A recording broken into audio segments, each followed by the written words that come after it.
परिचय। बच्चों, आज हम प्राणियों में संरचनात्मक संगठन का अध्ययन करेंगे। सर, प्राणियों में किस प्रकार की संरचना पाई जाती है? सभी प्राणी ऊतकों से मिलकर बने होते हैं। सर, प्राणियों में कितने प्रकार के ऊतक पाए जाते हैं? प्राणियों में 4 प्रकार के ऊतक पाए जाते हैं। सर, क्या मानव के अंग भी ऊतकों से मिलकर बने होते हैं? हाँ नैना, इस अध्याय में हम प्राणी ऊतकों तथा अंगों के बारे में और अधिक जानेंगे। आइए शुरू करें।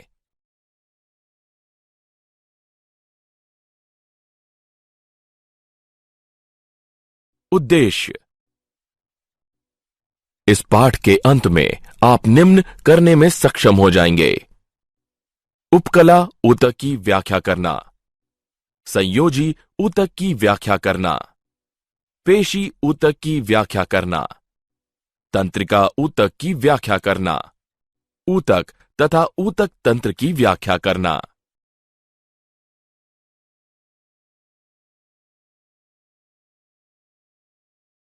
प्राणी ऊतक। प्राणियों में अंग 4 मुख्य ऊतक प्रकारों के विभिन्न संयोजनों से मिलकर बने होते हैं।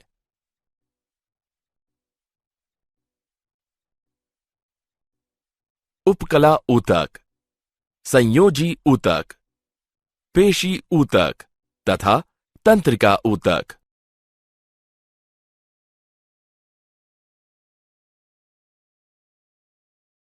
उपकला ऊतक। उपकला ऊतक ऐसी कोशिकाओं से मिलकर बना होता है जो कि परस्पर एक दूसरे से घनिष्ठता से जुड़ी होती हैं तथा इनके मध्य कोई भी अंतराकोशिक स्थान नहीं पाया जाता है तथा ये एक या अनेक परतों में व्यवस्थित होती हैं।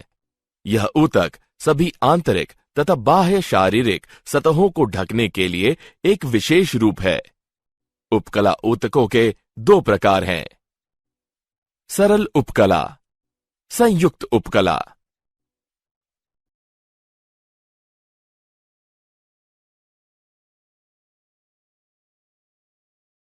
सरल उपकला। संरचना के आधार पर सरल उपकला 3 प्रकार के होते हैं। शल्की उपकला, घनाकार उपकला तथा स्तंभाकार उपकला। शल्की उपकला। शल्की उपकला चपटी, अनियमित आकृति वाली कोशिकाओं से मिलकर बने होते हैं जो कि एक सतत सतह का निर्माण करती है। ये गुहाओं जैसे मुख, रुधिर, वाहिकाओं, हृदय तथा फेफड़ों के अस्तरों का निर्माण करते हैं तथा त्वचा की बाह्य परत का निर्माण करते हैं। वृक्कों में शल्की उपकला कोशिकाएं छोटी संरचनाओं, जिन्हें कोशिका गुच्छ, ग्लोमेरुलस कहते हैं, को आस्तरित करती हैं। ये रक्त के निस्पंदन के लिए उत्तरदायी होते हैं। शल्की उपकला कोशिकाएं रुधिर वाहिकाओं को अस्तारित करती हैं, जहां ये अंतःस्तर के नाम से जानी जाती हैं। अंतःस्तर रुधिर वाहिकाओं के लिए द्वार रक्षक की भांति कार्य करता है।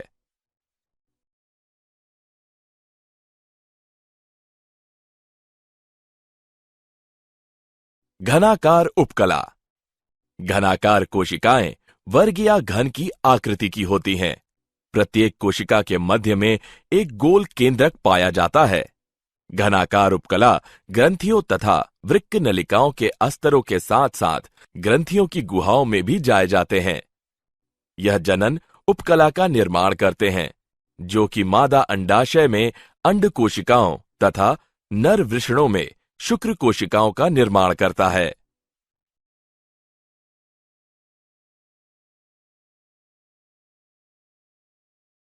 स्तंभाकार उपकला। स्तंभाकार उपकला कोशिकाएं एक या अनेक परतों में व्यवस्थित होती हैं। कोशिकाएं लंबी तथा स्तंभ की आकृति की होती हैं। स्तंभाकार उपकला कोशिकाएं पेट तथा आंत्र का आस्तर बनाती हैं। कुछ स्तंभाकार कोशिकाएं नाक, कान में संवेदी ग्राहियों तथा जीभ की स्वाद कलिकाओं के लिए विशेषीकृत होती हैं। यदि इन स्तंभाकार उपकला कोशिकाओं पर बाल सदृश पक्षमाभ पाए जाते हैं तो इन्हें पक्षमाभी स्तंभाकार उपकला कहते हैं। इनका मुख्य कार्य श्लेष्मा को उपकला की सतह पर एक निश्चित दिशा में ले जाना है। स्तंभाकार उपकला मादाओं के गर्भाशय तथा डिंब वाहिनी नलिकाओं में भी पाई जाती हैं।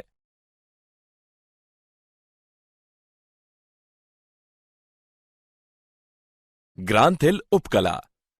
कलश कोशिका युक्त स्तंभाकार उपकला को ग्रांथिल उपकला कहते हैं। ग्रांथिल उपकला दो प्रकार के होते हैं। एक कोशिक जो एकल पृथक ग्रांथिल कोशिकाओं का बना होता है, जैसे आहार नाल की कलश कोशिका। बहुकोशिक जो कोशिकाओं के पुंज का बना होता है, जैसे लार ग्रंथियां।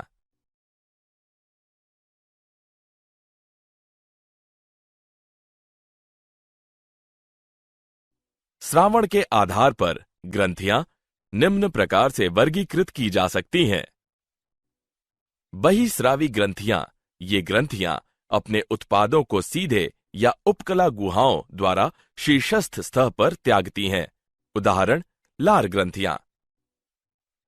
अंतःस्रावी ग्रंथियां, ये ग्रंथियां अपने उत्पादों को सीधे रक्त धारा में स्रावित करते हैं। अंतःस्रावी ग्रंथियों में गुहा तंत्र का अभाव होता है। उदाहरण पीयूष ग्रंथि।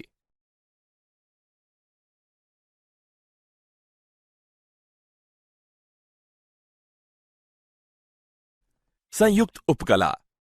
संयुक्त उपकला कोशिकाओं की एक या अनेक परतों से मिलकर बना होता है।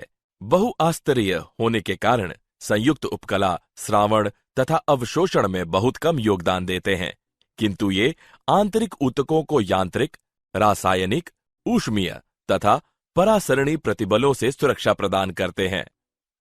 उपकला ऊतकों में तीन प्रकार की संधियां पाई जाती हैं। दृढ़ संधि पदार्थों को ऊतक से बाहर निकालने से रोकती है। आंसजी संधि पड़ोसी कोशिकाओं के कोशिका द्रव्य को एक दूसरे से जोड़ने का काम करती है। अंतराली संधि आयनों तथा छोटे अणुओं एवं कभी कभी बड़े अणुओं को तुरंत स्थानांतरित करने में सहायता करती है।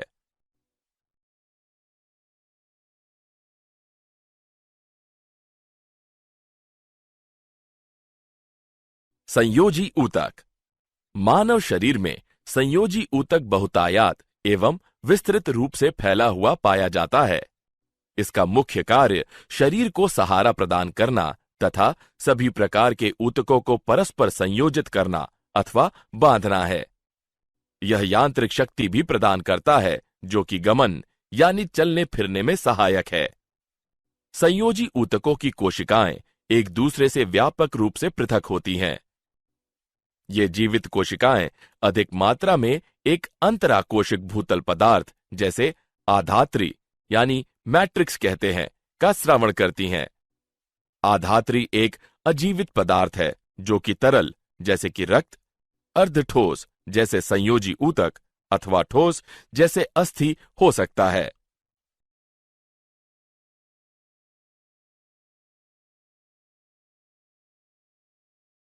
संयोजी ऊतकों के प्रकार। संयोजी ऊतक तीन प्रकार के होते हैं। लचीले संयोजी ऊतक, सघन संयोजी ऊतक तथा विशिष्टकृत संयोजी ऊतक। लचीले संयोजी ऊतक। लचीले संयोजी ऊतक में कोशिकाएं तथा रेशे पाए जाते हैं जो कि आधात्री में ढीले व्यवस्थित होते हैं। एरियोलर संयोजी ऊतक। इसके अंदर तीन प्रकार की कोशिकाएं, तंतुकोरक, बृहद भक्षकाणु तथा मास्ट कोशिकाएं तथा दो प्रकार के प्रोटीन रेशे, कोलेजन तथा इलास्टिन रेशे पाए जाते हैं जो कि आधात्री में व्यवस्थित होते हैं। वसा ऊतक।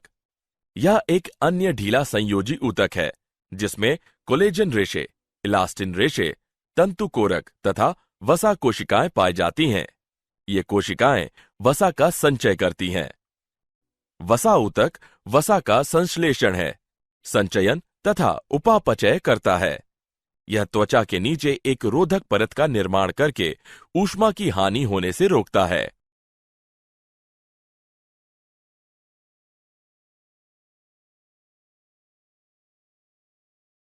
सघन संयोजी ऊतक। सघन संयोजी ऊतक कोशिकाएं तथा रेशे दृढ़तापूर्वक बंधे रहते हैं। यदि रेशे यानी तंतु विन्यास में अनियमित होते हैं तो ऐसे ऊतक सघन अनियमित संयोजी ऊतक कहलाते हैं। यह त्वचा में पाया जाता है। यदि रेशे यानी तंतु विन्यास में नियमित होते हैं तो ऐसे ऊतक सघन नियमित संयोजी ऊतक कहलाते हैं। उदाहरण कंडरा तथा स्नायु।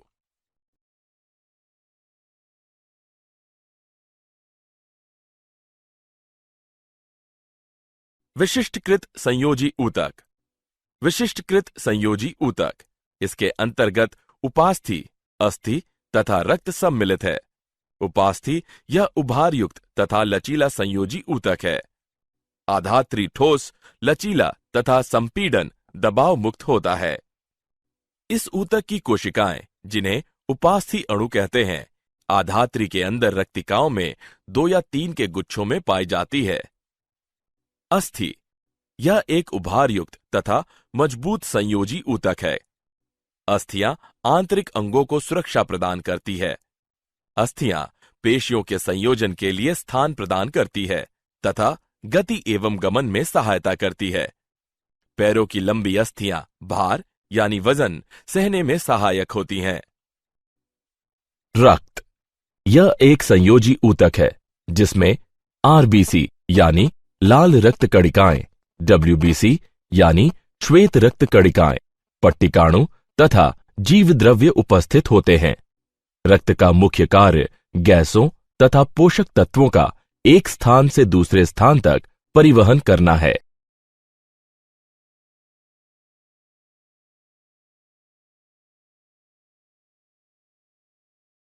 पेशी ऊतक।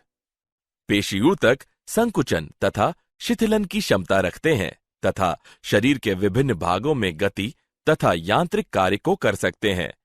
पेशी ऊतक 3 श्रेणियों में विभक्त किए जा सकते हैं: कंकाल, चिकनी तथा हृदय।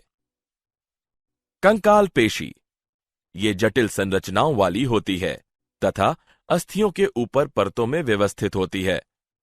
सभी पेशियों का मुख्य कार्य संकुचन है। उदाहरण के लिए मस्तिष्क द्विशिरस्का पेशी के संकुचन के लिए तंत्रिका कोशिका को एक सिग्नल भेजता है। इसके अंतर्गत पैरों, धड़, नेत्र गोलकों आदि का समन्वयन तथा श्वास प्रक्रिया सम्मिलित है।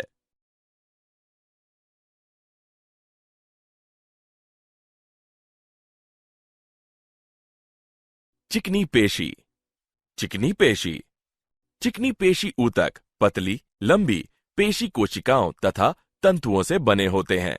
ये तंतु सिरों पर नुकीले होते हैं तथा प्रत्येक रेशा यानी तंतु पर एक एकल बड़ा अंडाकार केंद्रक पाया जाता है। चिकनी पेशी धीमी, अनैच्छिक गतियों जैसे अमाशय तथा आंत्रों की भित्तियों में उपस्थित चिकनी पेशी ऊतक के संकुचन को नियंत्रित करती है। धमनियों की पेशियां रक्तचाप तथा रक्त बहाव को नियंत्रित करने के लिए संकुचित तथा शिथिलित होती हैं।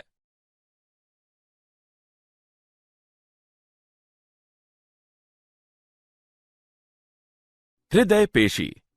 हृदय पेशियां केवल हृदय की भित्तियों में पाई जाती हैं।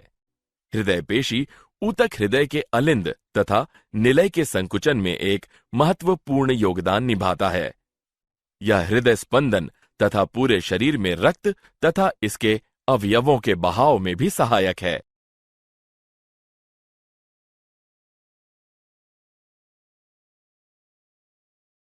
तंत्रिका ऊतक।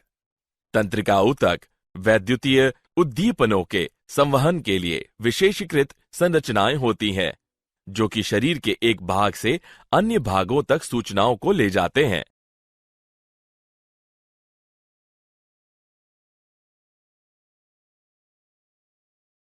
अंग तथा अंग तंत्र। शरीर में अंग अगले स्तर के संगठन पर होते हैं।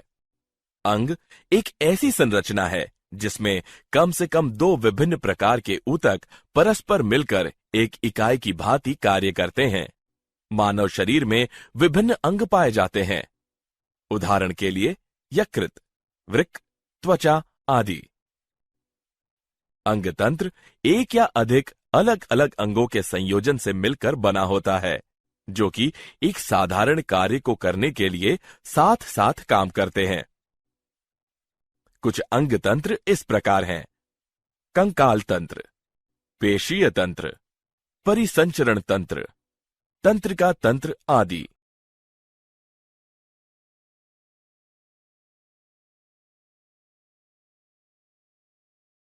क्या आप जानते हैं, भारतीय मूल के शोधकर्ताओं के अध्ययन से यह प्रदर्शित हुआ है कि एक प्रोटीन जो कि स्तनधारियों में दुग्ध स्रावण के लिए आवश्यक होती है, वह स्तन कैंसर में गांठ को कम करती है। सिन्हा ने कहा, हमने पाया कि जब ELF5 स्तर कम या अनुपस्थित होता है तो उपकला कोशिकाएं स्टेम कोशिकाओं की भांति बनने लगती हैं तथा मध्योतकी कोशिकाओं में रूपांतरित हो जाती हैं, अपनी आकृति तथा व्यवहार में परिवर्तित हो जाती हैं, शरीर में कहीं भी अभिगमित हो जाती हैं। इस प्रकार कैंसर फैलता है।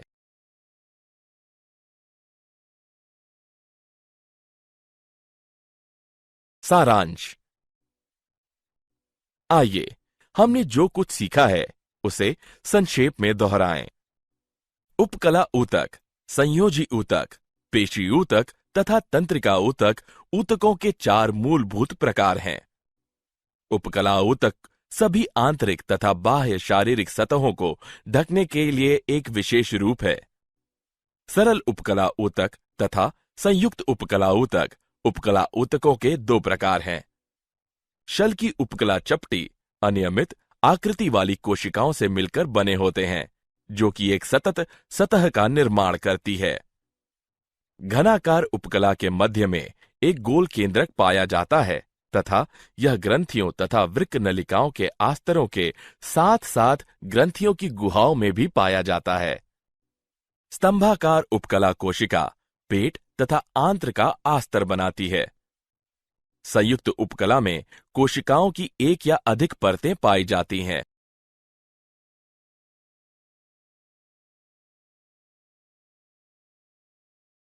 संयोजी ऊतक का मुख्य कार्य शरीर को सहारा प्रदान करना तथा सभी प्रकार के ऊतकों को परस्पर संयोजित करना अथवा बांधना है। संयोजी ऊतक के 3 प्रकार हैं: लचीले संयोजी ऊतक, सघन संयोजी ऊतक तथा विशिष्टीकृत संयोजी ऊतक। पेशी ऊतक संकुचन तथा शिथिलन की क्षमता रखते हैं तथा शरीर के विभिन्न भागों में गति तथा यांत्रिक कार्य को कर सकते हैं। तंत्रिका ऊतक वैद्युतीय उद्दीपनों के संवहन के लिए विशेषीकृत संरचनाएं होती हैं। अंग एक ऐसी संरचना है जिसमें कम से कम 2 विभिन्न प्रकार के ऊतक परस्पर मिलकर एक इकाई की भांति कार्य करते हैं। अंगतंत्र एक या अधिक अलग अलग अंगों के संयोजन से मिलकर बना होता है, जो कि एक साधारण कार्य को करने के लिए साथ साथ काम करते हैं।